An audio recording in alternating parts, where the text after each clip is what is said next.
This is thermodynamics 2, the second module in the course thermodynamics. We follow up on thermodynamics part 1, where we had studied about pure substance and various concepts and definitions associated with it. So, thermodynamics 2 module builds up on what has been learnt in thermodynamics 1, which was largely the pure substance.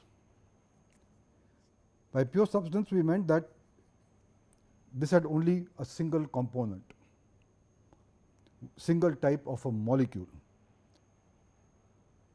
So, there were no mixtures, but in some sense we did look at a slightly different form in which the molecules can exist, which was to look at the phases.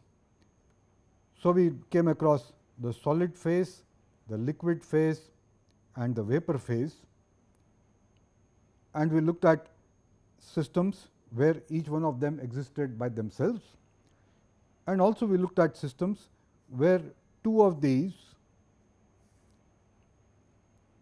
existed together in equilibrium, and also where all three were in equilibrium. So, in some sense the pure substance that we studied had a possibility of 3 single phases, 3 two phase, and 1 where all three existed together. So, in that sense we have introduced one new concept which will be applicable in thermodynamics 2, which is the phases of a pure substance. So, let us see what is it that this module is all about. Now, we are looking at the fact that we go beyond the pure substance and look at, you have a substance where two different molecules are mixed in some form. So, here you have red ones, this is one type of a molecule, and we can say that this is say molecule A, and the blue ones we can say this is molecule B. And the question we ask is, how do we analyze systems where the working substance is not a pure substance, but a mixture like this? So, several possibilities exist in this, that you could have a mixture where both are gases, ideal gas or a real gas, or both could be liquids, or both could be solids. The important thing here is that irrespective of what combination is there, we are going to look at the system where there is no chemical reaction, which means that these molecules are in equilibrium without any form of chemical reactions. So, the mixture at any time, at any state, only has these two types of molecules and no intermediates which could have been formed by a chemical reaction between them, no matter how small in quantity. So, that we are precluding. Although I have shown this picture of only two types of molecules, the analysis that we will develop is not necessarily limited to 2, but it could be more than 2 also. So, you could have a mixture of 3 different types of molecules, and the methodology that we will develop is sufficiently broad enough that we can tackle those type of situations and problems with what we are going to learn here. What we will restrict ourselves in this beginning part of this type of a course is to look at mixtures of gases only. We will not be looking at mixtures of liquids and solids, which are known as solutions, and these are actually left as topics for an advanced course, typically in say chemical engineering. So, this is one of the things that we want to learn, and what is the behavior of this type of a mixture. This is what we want to know. That is one. What we will also learn in the modules of this course is if such things actually exist, then is it always that there are only two types of molecules, A and B? Well, when we look at these substances, it could be possible that there could be a chemical reaction between them to any extent that may be possible. So, we will look at the fact that besides having mixtures where there are no chemical reactions, we will also look at mixtures where there is a chemical reaction and it goes to an end product. So, this we will look at a macro level and ask questions like how much energy is released and what is the type of reactants that are will produce what type of products will produce what type of reactants. Then we will also ask the question that if we have this mixture where these molecules can react and starting from this state we make the reaction to go forward, then gradually A and B will disappear and say two other molecules, say C and D, will start forming. We will also ask the question to what extent will this A and B get transformed to C and D. Whatever we have learnt in school chemistry is that all of these will react and everything will go to C plus D. That is how we wrote all the chemical reactions. But that is not how things happen in the real world. It is the forward reaction that goes in this direction. At the same time, there is also a backward reaction where C plus D is going back to A plus B. And we will ask at what condition does this forward and backward reaction attain equilibrium, and that will be the composition of that particular mixture. So, this is the scope of thermodynamics 2, where we will look at first multi-component systems. What we are calling as molecules is what we will now call as a component.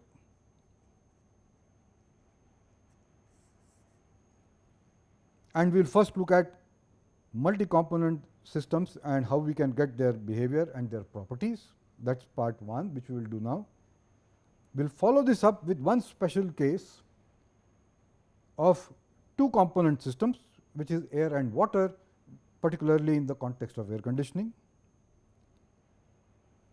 Then we will move on to chemical reactions and look at the macro level what happens, and then we will look at chemical equilibrium and phase equilibrium as to what is it that determines what will be formed when you mix two different substances or two different phases of the same substance. So, this is the broad plan of thermodynamics 2 module. So, where do we encounter such applications, or rather why do we want to study all these type of things? Here are listed some examples, and the first one is about air, which we know is 21% by volume oxygen and 79% by volume nitrogen, and small amounts of argon and carbon dioxide. Well, we have in thermodynamics 1 treated air as some sort of a pure substance, assigned certain properties to it and tackled a whole bunch of problems. But that is a first cut analysis of these problems. Now, when you want to become more realistic, we say, well, I will not treat air as a single component pure substance, but I will treat it as a mixture of oxygen and nitrogen, and then let us see what happens. So, how do I handle this type of a problem? That is the question we are going to answer.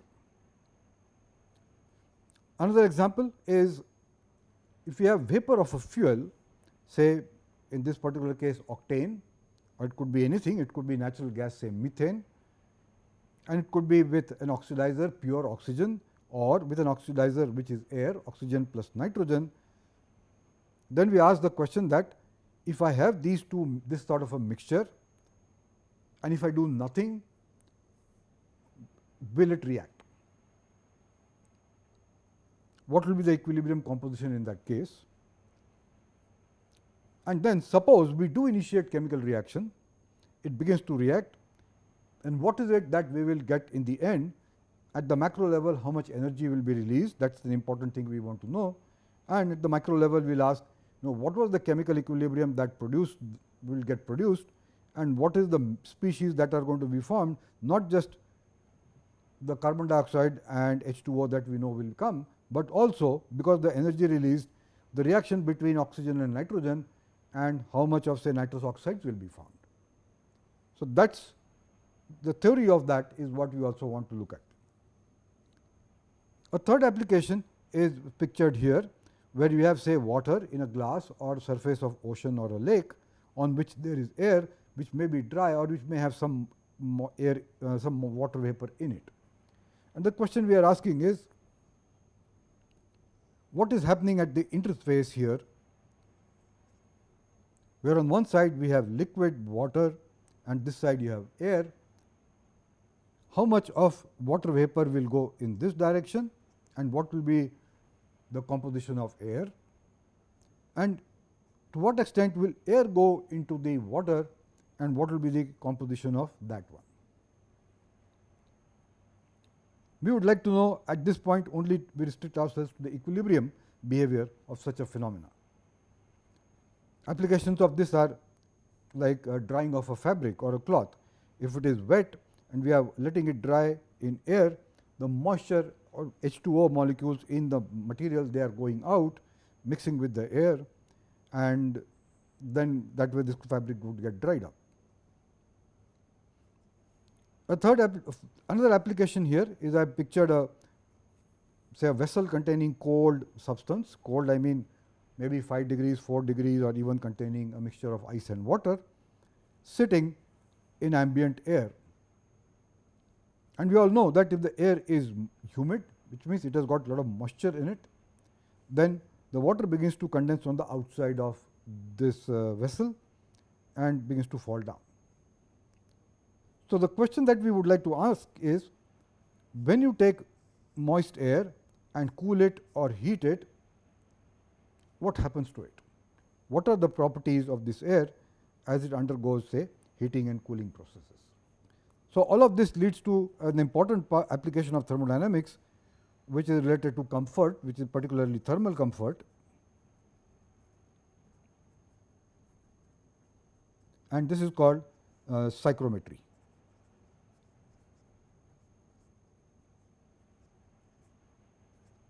So, this is important in air conditioning applications. So, the overall plan of thermodynamics 2 module, we can summarize it in this way. First, we will look at gas mixtures and see first how to get the properties of a gas mixture, and second, how can we apply the laws of thermodynamics that we had learnt earlier, the conservation of mass, conservation of energy,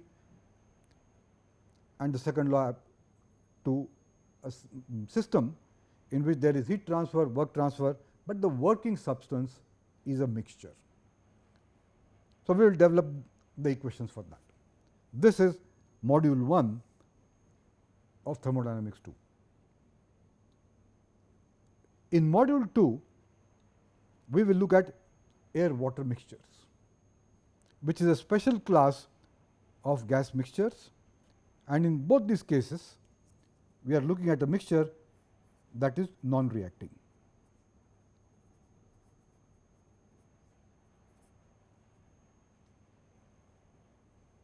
So, here we will concentrate that there is air in which there are smaller quantities of moisture, and we ask the question, how can I get the properties of this mixture, and how can I predict the behavior of this substance under different processes. This is module 2, which deals with air water mixture and takes us into applications of air conditioning, and not just as far as thermal comfort goes, but also related to many industrial processes. And as I mentioned, this is what takes us into psychrometry.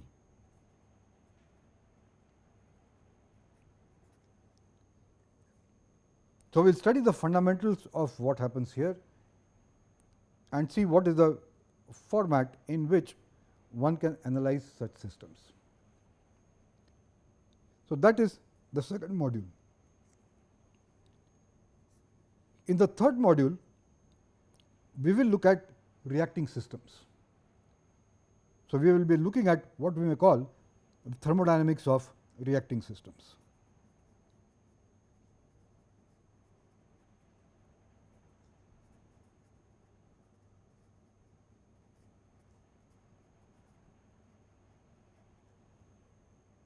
So, we have a mixture, fuel and oxidizer plus maybe others also, and now we are consciously asking the question that let us assume we are able to get this thing to react.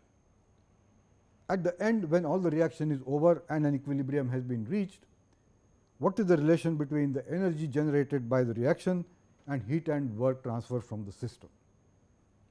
So, this is what we will get from the third module.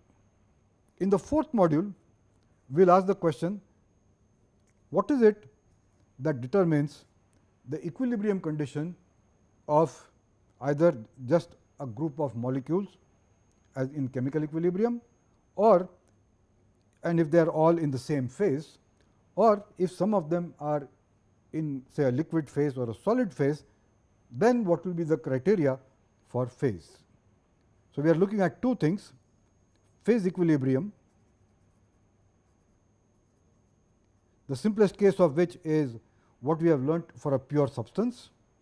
So, one component phase equilibrium, and we will also look at two components where one of the component has got two phases. So, what is the criteria by which we can predict what will be the equilibrium state of that sort of mixture? And chemical equilibrium, the question that we will ask is, after a reaction is over, how can I predict the energy transfer,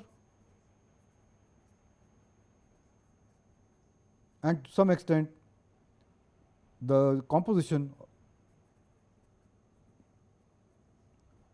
of the products.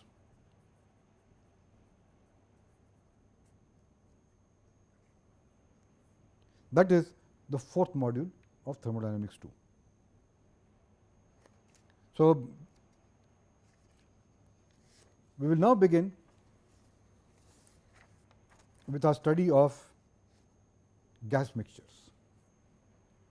This is module 1.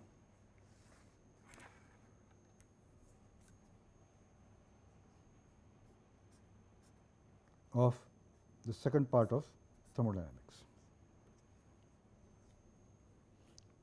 So, our approach in this case is to draw upon what we have learnt from a basic thermodynamics course. In that, we started with concepts and definitions,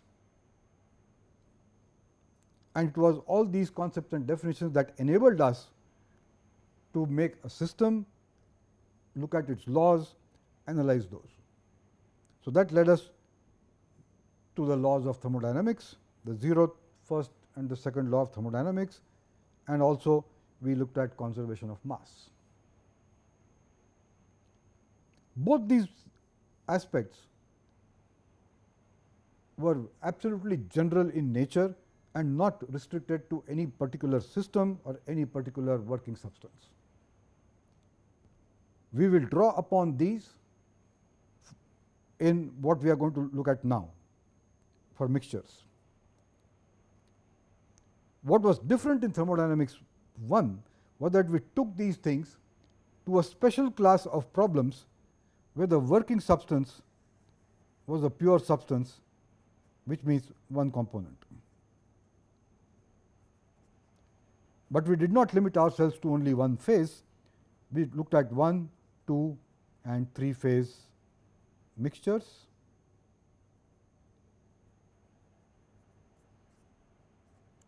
And we said how can we predict the properties and the behavior of such mixtures.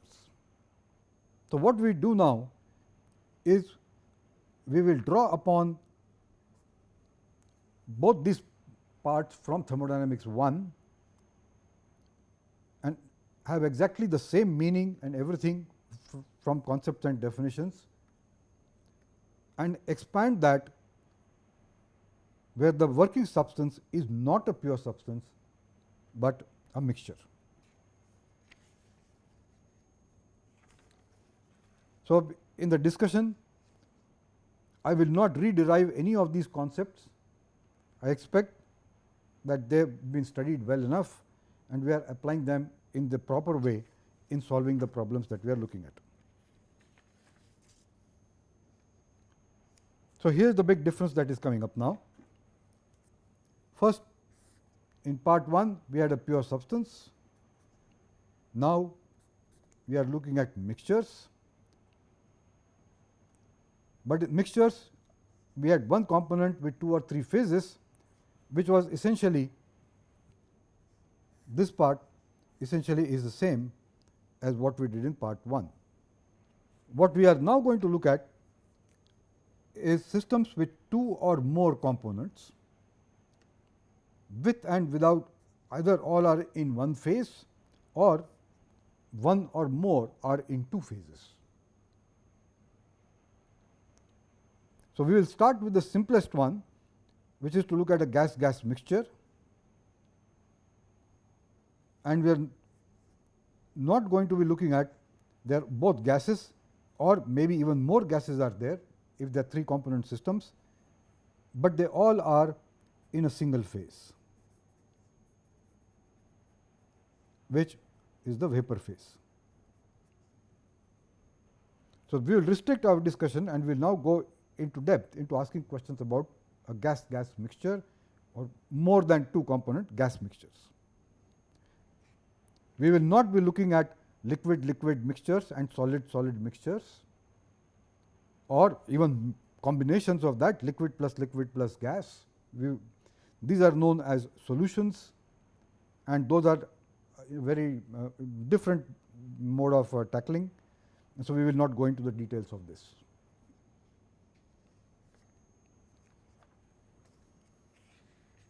So, examples of mixtures: air is 21% oxygen, 79% nitrogen by volume, and if you write as a molar thing, for every mole of oxygen there are 3.76 moles of nitrogen.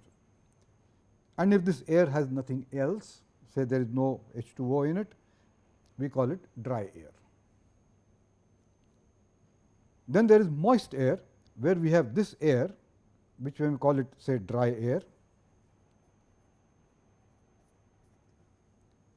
and it contains some water vapor in it. All the air we breathe has different varying quantities of water vapor in it depending on the conditions. In what we call as a very humid climate, we are basically saying that air has lots of H2O in it. So, this is another example of a mixture.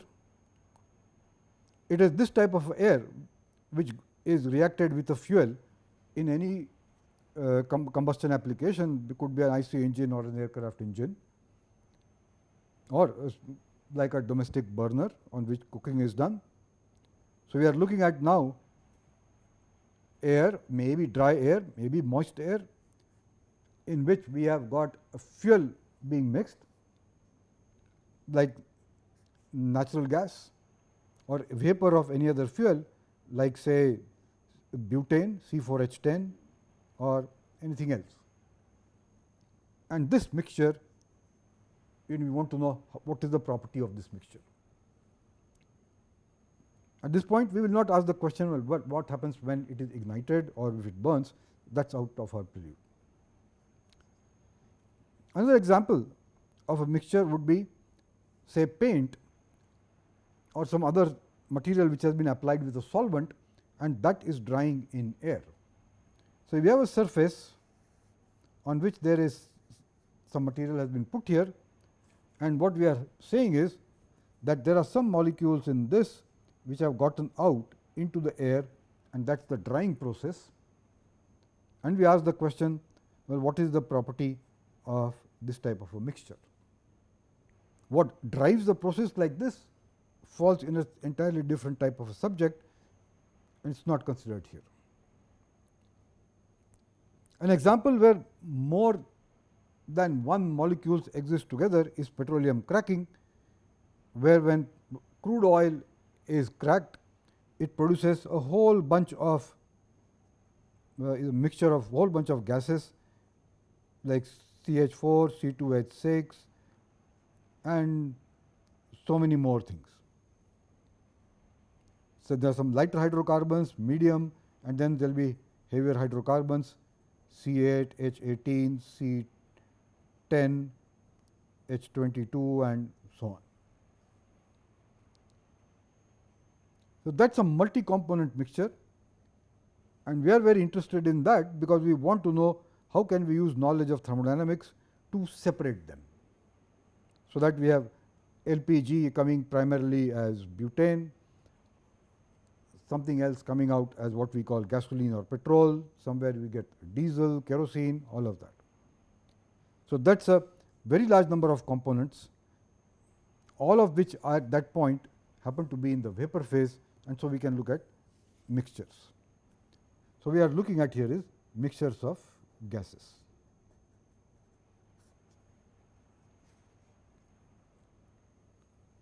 Many more examples one can cite.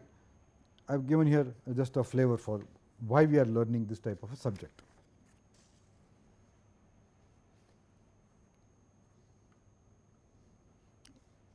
So, what we will do here is that we will start with concepts and laws, extend those to mixtures.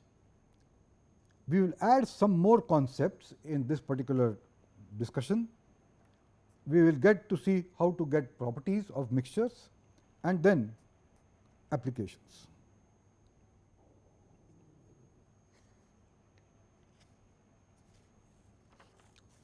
So, let us start by saying how do I quantify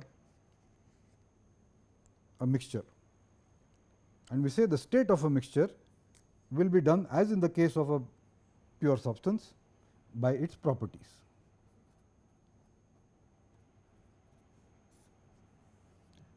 And we go back to something we had come across in thermodynamics 1, which is called Gibbs phase rule, which says that the degrees of freedom F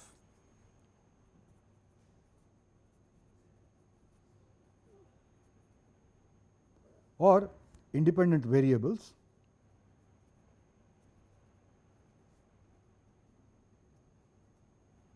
IV is C minus m minus p plus 2, where C, so this part was the degrees of freedom or independent variable, C is number of components, m is the number of independent reactions,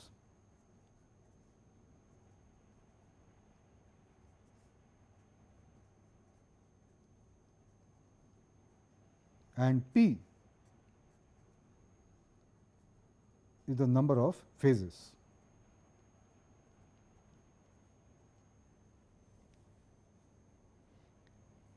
So, what we have done is written down Gibbs rule in its most general form.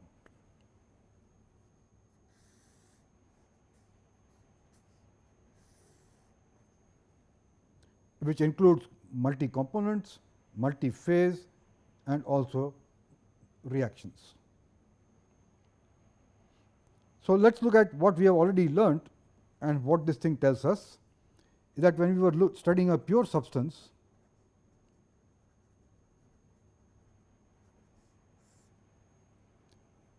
it is a single type of a molecule, component number of components is 1. We were not looking at a reacting system, so m is 0. And if we say that the component existed only in one phase, vapor or liquid or solid, then from this relation we get F is equal to 2. And that is what we were working with all the while, that we needed to, if we needed to specify the state of a pure substance which was in a single phase, then we have two independent variables that should be specified to fully quantify the state. Now we look at the next thing that we did in pure substance. Again, component is 1, it does not react, but now we have two phases in equilibrium. And in this case, we recall we had studied vapor plus liquid equilibrium, vapor plus solid equilibrium, and liquid plus solid equilibrium. So, what happens in this case is that when you put these numbers into this equation, we get F is equal to 1. So, in that sense, once you specified one property, pressure or temperature, a lot of the other properties got fixed. But to fully specify the state, we needed something else, and that we said could be P or T plus another independent property. One of the new things that came out there was the dryness fraction X, or we could have specified any of the other properties. And now look at the case which happens at the triple point, where in the same single component system, no reactions taking place, number of phases is 3, and this formula tells us that F is equal to 0. That means all the properties of the phase, of each phase, is completely decided, and there is nothing, there is no variability in that. So, this is what happens at triple point, where we have vapor plus liquid plus solid, and again the only thing that can change in this is the relative proportion of the three phases, but the pressure, the temperature are exactly the same. We now look at mixtures.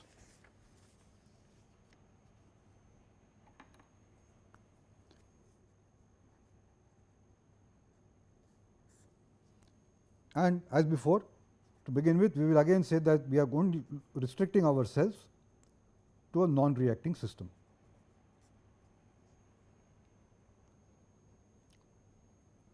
And so, we say we have say two components, oxygen and nitrogen in air. We are not going to look at reactions at all. So, M is 0, and both are in say vapor phase. So, number of phases is 1, and this tells us F is equal to 3.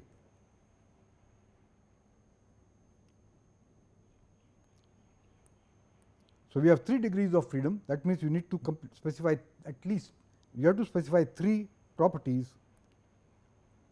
to completely specify the state of the mixture.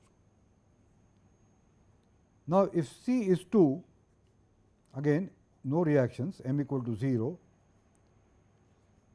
but one of the components has got 2 phases. So, like the example of water over which air is there. So, you have water vapor in the air in the vapor phase and water in the liquid form. So, you have vapor and liquid existing together. In that case, this tells us that F is 2. We need to look at something else beyond specifying the 2 properties. What we will do now is to restrict ourselves to the first category of problems, where you have a single phase and no reactions and 2 components. So, we are going to be studying 2 component mixtures.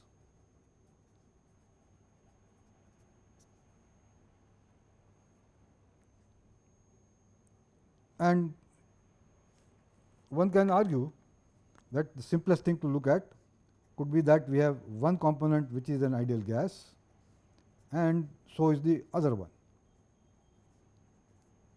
Oxygen and nitrogen in ambient air, both are ideal gases. Or we could have an ideal gas as one of the components and a real gas, or it could even be a vapor as the second component. And then we could have a mixture where both components behave like real gases.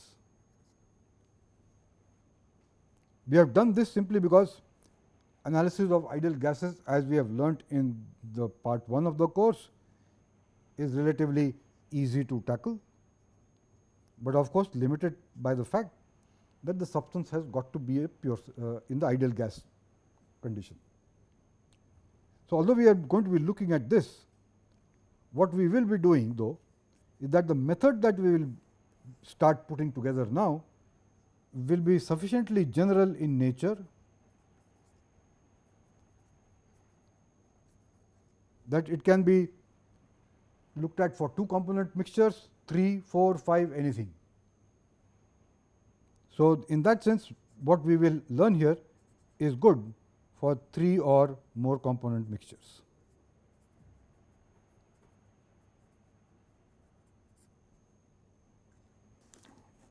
We now look at properties of a mixture. For one component system, we have argued earlier that you need 2 independent intensive properties.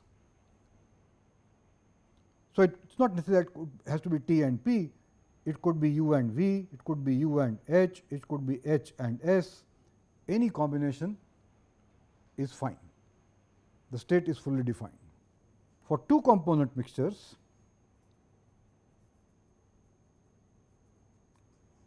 we need 3 independent intensive properties, which could be say T and P, and then now that you have 2 components, the simplest thing one can ask is how much is the quantity of each one of those components, and that we are listed here as N1 and N2, which is the number of moles of 1 and 2, where 1 and 2 denote the components. So, in air, component 1 could be oxygen and component 2 could be nitrogen.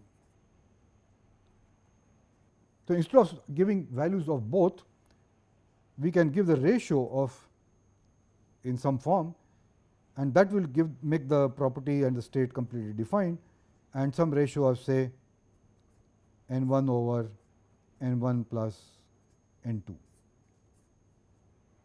In a minute we will see how to get this particular the details of this. So, what we now do first is see how to get the properties of a mixture, and then we will go back to the conservation of mass and energy and see how to apply how those equations that we had learnt earlier get modified for the case of a mixture. So, we start with properties of a mixture.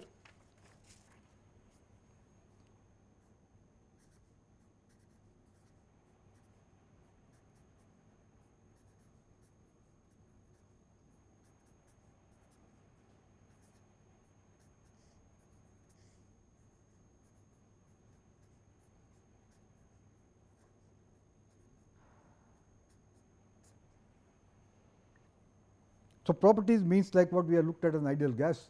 We say, well, there is pressure, there is temperature, there is density, specific volume, specific internal energy, specific enthalpy. I would like to know all those things. So, when we talk of that, we not only have T and P, but as far as we have learnt in the earlier courses, this is U, H, S, V and say G or even A.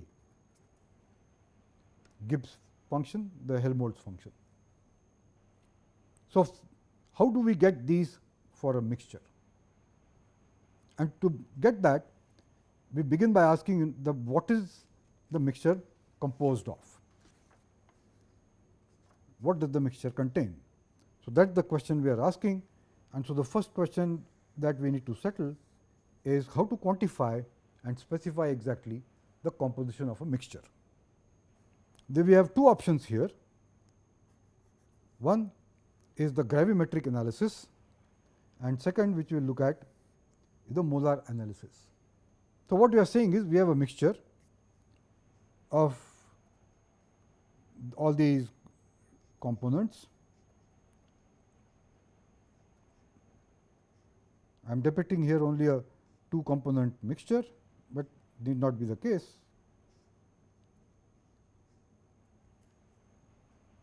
And we will designate each component by I, and the number of components in the mixture we will say is k. So, each component will be 1, 2, 3, 4 all the way till k. If it is a binary mixture, we have k equal to 2,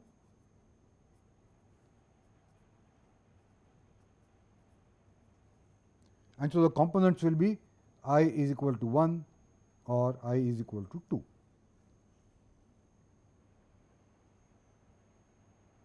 So, that is what we have here, a depiction of a binary mixture. And now we ask the first question, that we will define now what is mass fraction of the ith component. The symbol we will use is capital Y, and we are looking at mass fraction of the ith component. So, subscript is I, and this is mass of the ith component in the system divided by the mass of the mixture. So, we are doing an important thing here is to first say we define our system,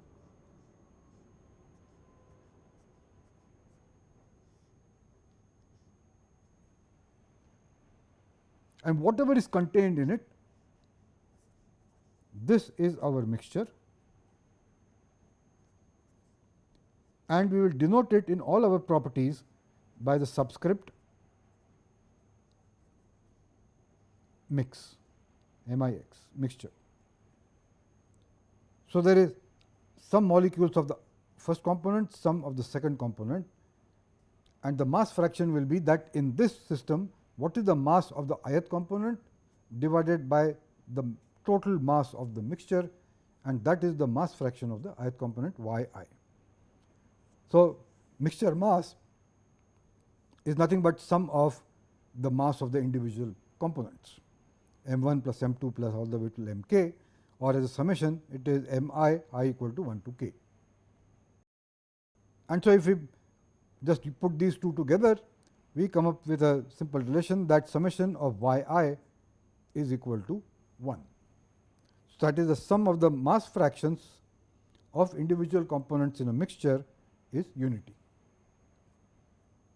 So, this is one new thing we have added on, which is our mass fraction, and the symbol is y I, capital Y I. The second way to get the composition of a mixture is the molar analysis.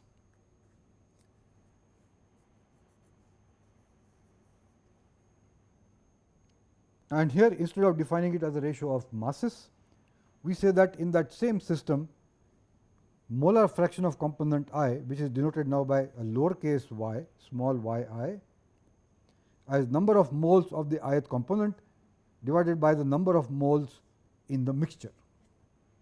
So, this is n I over n mix. The number of moles in the mixture is the sum of the number of moles of every individual component, and that is summation n I equal to 1 to k. So, we again put these two together, we get the summation of the molar fractions of each component in a mixture is 1. That is what this thing tells us.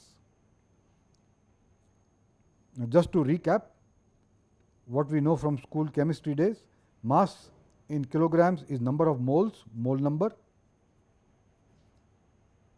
multiplied by the molar mass, which is kilograms per mole, or sometimes also referred to as the molecular weight. Now, we will start combining those two and ask the question, how do I get the mixture molar mass or the molecular weight of the mixture? So, first thing to note is that the mixture is not a pure substance.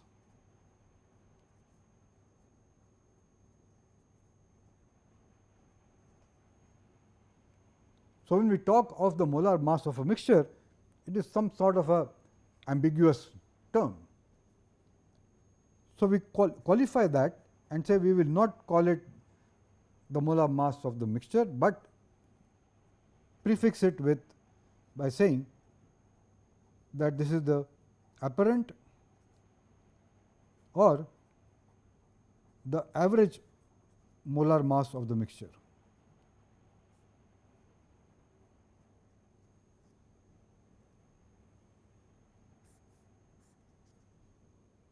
And for molar mass, we will use the symbol a darkened M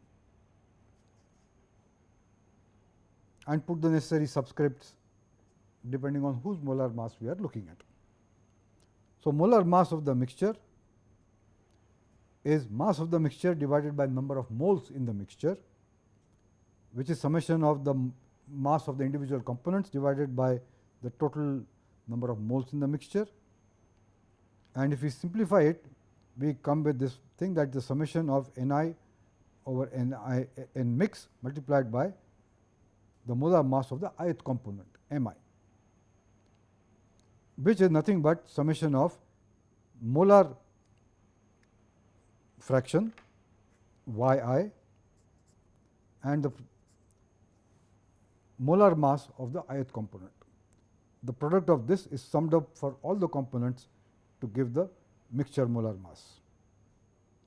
And in terms of the mass fraction, we can work this thing a little bit around. This is 1 over summation from I equal to 1 to k mass fraction of ith component divided by molar mass of the ith component. So, what does this thing tell us is that if in a mixture we know the molar masses of every component and the composition or their amount of each one of them Y or Y in the mixture, then using these and this formula we can calculate and assign a number which is the apparent or average mixture molar mass. That is another new term that has now come about. Fortunately for a substance like air, oxygen and nitrogen are relatively similar type of molecules. So, the molar mixture molar mass of air is not drastically different from that of oxygen and nitrogen, and the amount of errors we are likely to introduce is not going to be very large, which is why we learnt in all your gas power cycles and that air standard cycle is a pretty good way to get a first hand understanding of the system. But if the mixture has very different molecules, say octane and oxygen, or say hydrogen and nitrogen, now we have very different molar masses, and the apparent or average molar mass will at best be an approximate representation of what the mixture will do. Then the only option we have is to go to a further deeper analysis and not make this assumption that we are assigning a mixture of single molar mass. That is beyond the scope of this course. Now, we look at the relationship between mass and molar fractions. Mass fraction Y is Mi over M mixture, and this is Ni Mi over N mix over M mix, which is small y into Mi over M mix. So, this tells us a very simple thing here now, that the small I and capital Y they are connected by the ratio of the molar mass of the ith component and the mixture molar mass. So, we got one use of what we just defined as the mixture molar mass to correlate mass and molar fractions. The next thing we would like to do, that if we are looking at mixtures of gases, then what is the gas constant? And we define it that the mixture gas constant is the universal gas constant, which is Ru, or in some text you will see this as R bar divided by the mixture molar mass. The universal gas constant Ru or R bar is 8.314 kilojoules per kilomole per Kelvin. And what we have already done with a pure substance, for a pure substance, for the ith component, its gas constant is universal gas constant over its molar mass.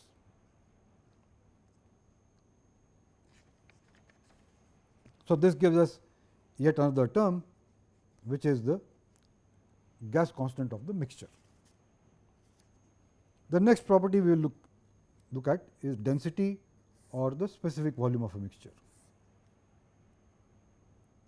So, we define density of the mixture as mass of the mixture divided by the volume of the mixture. That same system that we had drawn earlier.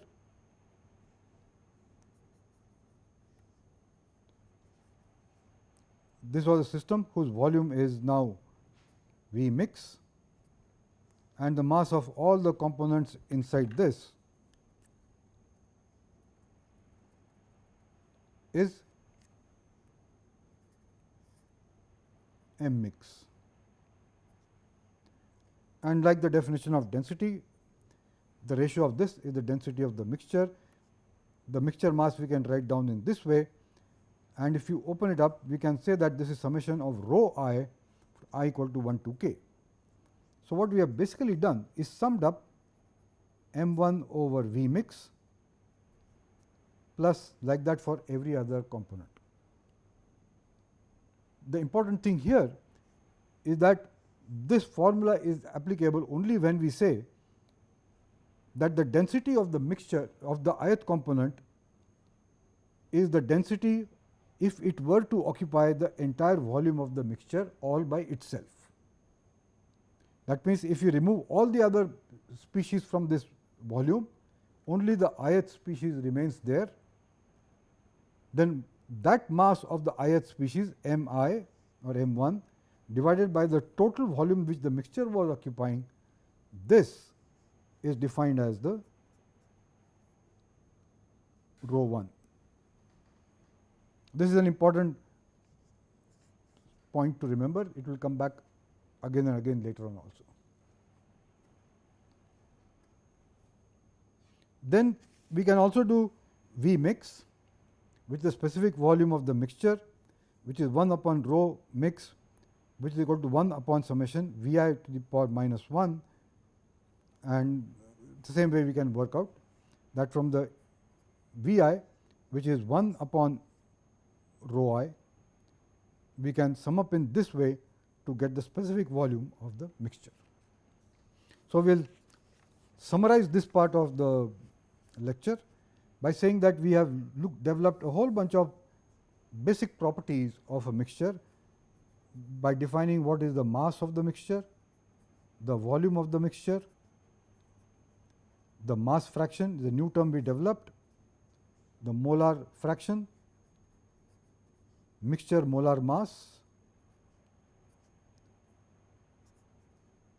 the gas constant of the mixture, density of the mixture, and specific volume of the mixture.